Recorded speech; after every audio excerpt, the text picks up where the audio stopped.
Hi, happy Friday, happy rainy day and evening. I hope your week was productive. I know it has been um, an insane week in LA, New York City, um, Philly, and parts of Texas as well with the immigration protests. I know on Tuesday evening, Karen Bass, um, had announced basically like a curfew for the city that started from 8 p.m. all the way up to 6 a.m. And then you had another incident where California sues the Trump administration for, overuse of troops. I mean, just looking at the tear gas and even some of my family were posting things, on Instagram where there it was just tear gas everywhere. Cars were burning. I mean, just Apple, Adidas, they were all completely looted, and it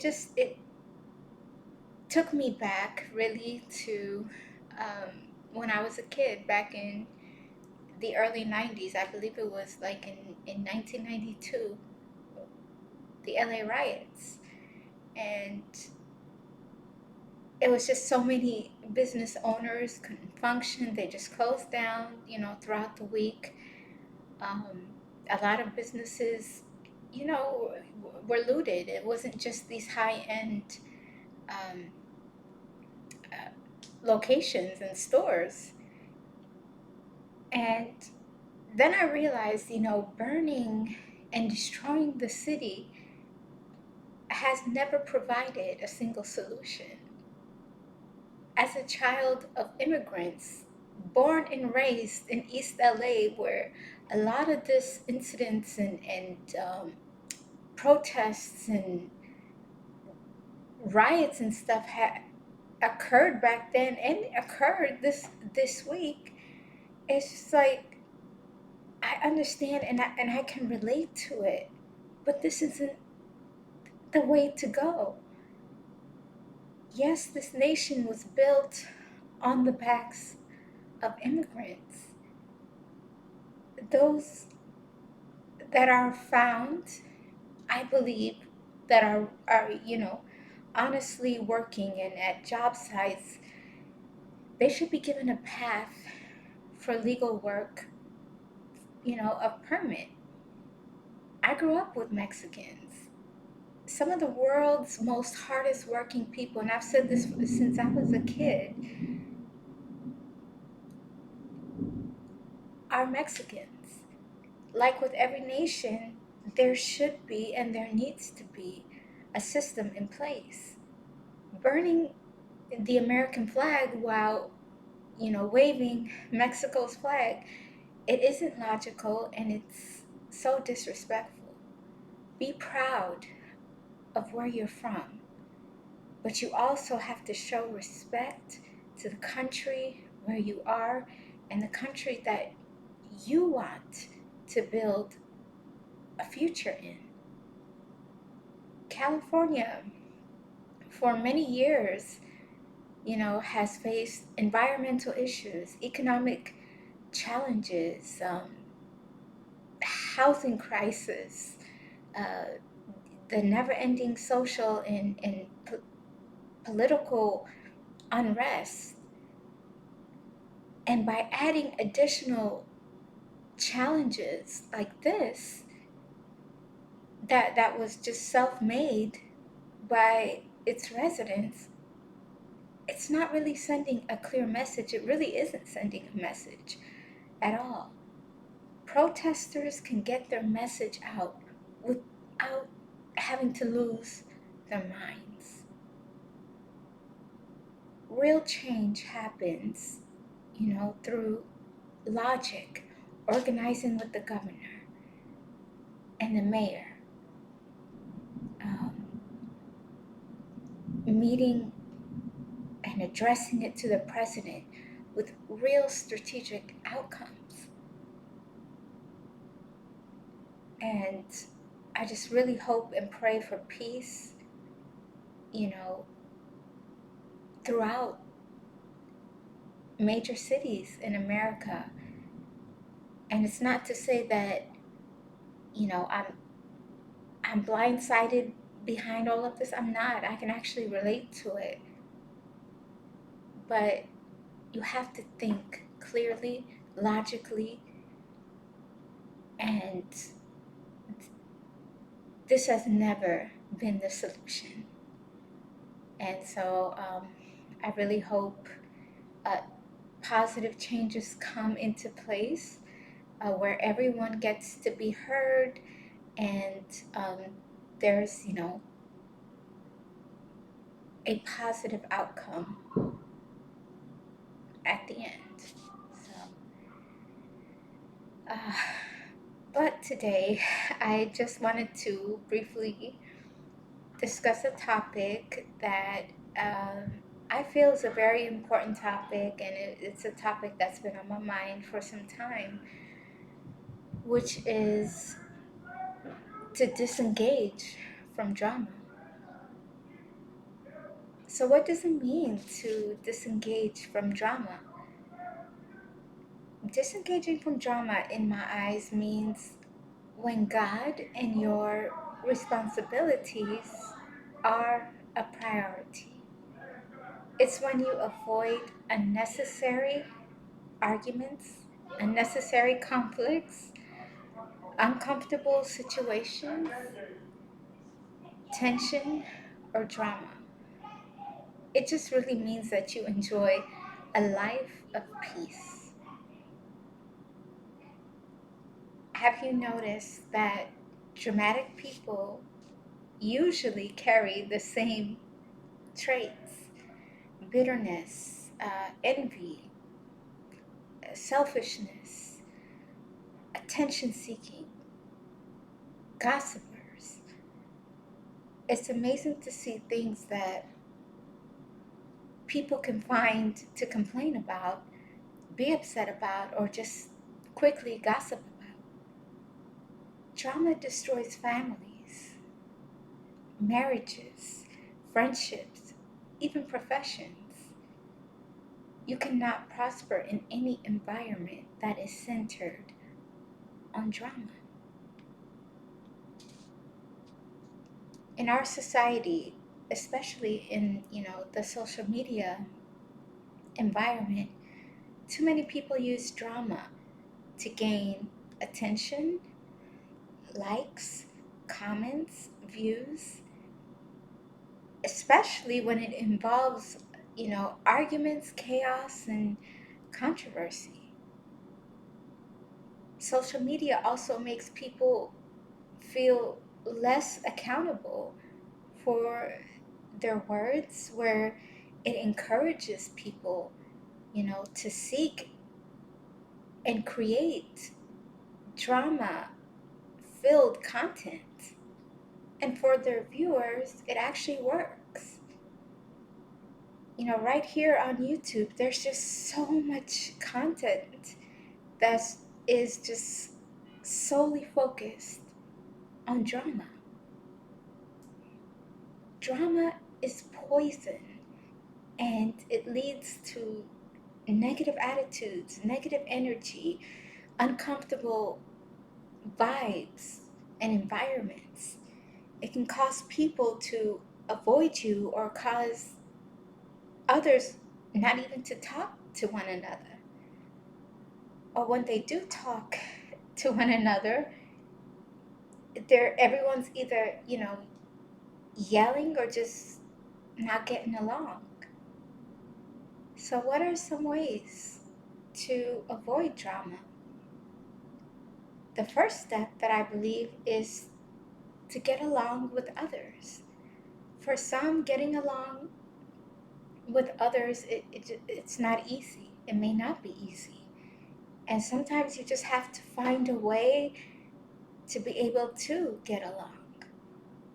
But it's something that has to come from you. When you get along with others, make the effort, make the commitment to keep drama out of your mind and just completely out of your conversations. Disagree agreeably. To be in agreement doesn't mean you have to agree in all of the ways or not have a logical perspective. No, that's not what it means. But it really means that you can respect others' opinions and appreciate that respectfully, despite your differences. Understand that confrontation is needed sometimes. One of my biggest challenges has always been confronting confrontation because I don't know how to interact or entertain it. I'm really bad at it. But I do understand that it's necessary sometimes. And it took me a while to understand that, but or come to the realization of that. But you have to be able to confront people who are dramatic, toxic, manipulative, and you can always do this without making a scene, but in a mindful and logical and classy way. The issue with running away from confrontation or controversial or dramatic people is that the situation will remain. And the issue just never really provides any solution. Be humble. I remember recently discussing about the beauty of humility, but it's so important to have a humble mindset because when you do, you're a natural peacemaker and a maintainer of peace. The Bible teaches us the importance of peace and avoiding conflict, and how we should always seek and pursue peace through humility. Learn to walk away. I remember after high school, I had to walk away from a lot of my friends. Um, Even though we were all, in the same age group and we were just completely all in different stages of our lives, most of us were. Um, so it's important to know how important it is to have honest, supportive, peaceful, and non dramatic surroundings. Be careful and pay attention when it comes to the friends that you choose because it's going to make a huge difference in your life. And as I always say, that your environment, it matters. Their ways, their conversations, and the things that they do, it's going to impact you. It's not that it can impact you, it will. It's so much better, in my opinion, to be alone than to be around toxic and dramatic filled people and environments. Learn to maintain your emotions. When you learn to maintain your emotions, you can actively handle any response or situation. Your emotions can be seen through your body language, your facial expressions, your tone of voice, and even how you respond to drama. It's amazing how some people can consume drama without really even saying a word because you can just tell. Try your best to avoid drama. It's not only important to be careful about the things that we say about one another, but the things that we feed into as well. Drama is not just about hearing things or observing information, but it has a lot to do with with, with what you're doing as well. As far as what you're feeding yourself into. So I know I can speak, as as an introvert and as a natural listener. I'm used to people, always sharing and telling me things about others. They know that they can't get any drama out of me, but they're always quick to tell me and or share it with me. So, but this is really toxic for your mind, because even if you don't want to hear or believe it, what they're saying or what's being said about somebody, it can cause you to look at that person differently, and you start to feel uncomfortable about that person because of the toxicity that you've observed um, about them. And so over the years, I learned, it took me some time, but that I had to say that it's okay, let's just go ahead and talk about something that's more positive and more productive. So, staying away from drama, it's not hard, um, especially if you don't enjoy it or find it, interesting. One or two sentences can really just clear communication and can solve so many problems. Ask yourself, what's the point of drama? Why do you want it? Why? What do you get out of it? How you speak about others and what you say and what you hear about others can always improve. You should want conversation with loved ones, with family, with children, with friends, with coworkers, even with strangers, to be uplifting. It's not to say that you shouldn't have constructive conversations, but where it's not personal or disruptive. And so I encourage you to try and disengage from drama if it is within your surroundings. Because when you do, you'll notice how you look at things, how you perceive things, live differently, interact differently, and behave differently. A life of drama can literally block you from enjoying a fulfilling and purposeful life. A mindful person will never give energy to drama or people who create it. They may listen and they may nod, but they'll ignore it. There's so many ways to be able to use your time wisely.